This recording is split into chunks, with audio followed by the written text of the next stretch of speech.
Hey, this is John Carlos, and I'm here with a review of the Chris Sanders Koi Girl statue. This is the convention exclusive edition that I picked up at San Diego ComicCon.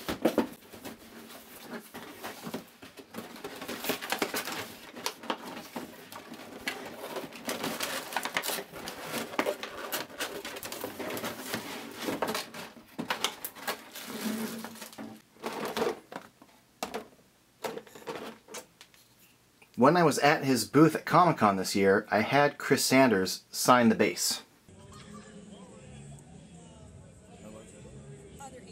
There will be a normal Koi Girl statue. This is the variant. Now if you've seen the Koi Girl artwork, which is also featured on the box I just showed you, the koi fish is orange and the girl has, tats on her body. So the two variations on this is that the fish is blue on this and she is tattoo free.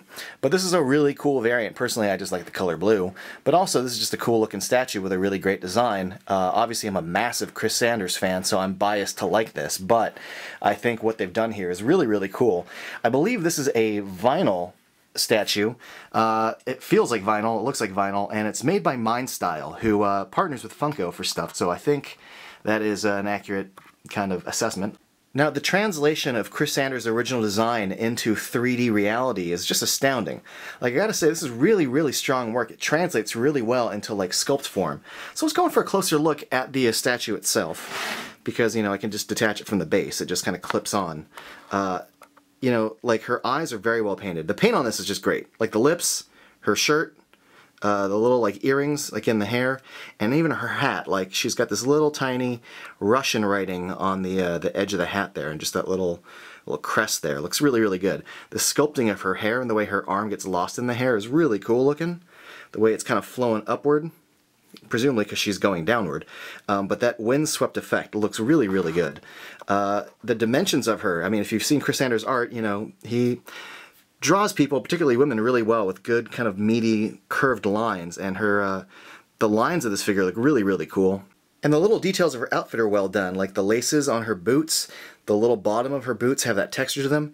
Even the strings on her bikini are flying upward as she's falling down. I like that little detail within this. Also, the fish looks really cool. It's not only a nice sculpt, again, with really, really good lines. I like the sort of S-curves we're getting out of this. But the actual coloring, the blue, the silver, the kind of yellowish, not only the choices of color good, but the fading between them all is really, really pretty, I think. It's almost an iridescent way it's been handled, kind of a metallic design. And look at that face. That face is freaking cute. I think they did a great job of that, including little dingly-danglies off the side of his mouth.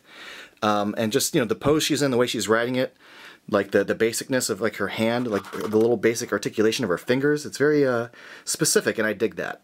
I really dig how this statue turned out. I was already a fan of the Koi Girl artwork when Chris Sanders first made it, but seeing it in statue form just delighted me, and when I saw it at con, I just had to get it. It only retailed for $80, which I think is a pretty good price for a statue of this kind. That's a really manageable, reasonable price, and the quality of what you're getting is really, really good. If you're a Chris Sanders fan like I am, I think you're going to love this if you manage to get either the exclusive version or the regular one later. But as a fan, I am just 100% delighted by this. I think it turned out great, and I have zero complaints. It looks great on the shelf. It's a great translation of the art in 3D form. The paint on the fish looks great. Her design looks great. I love this. And thank you for watching.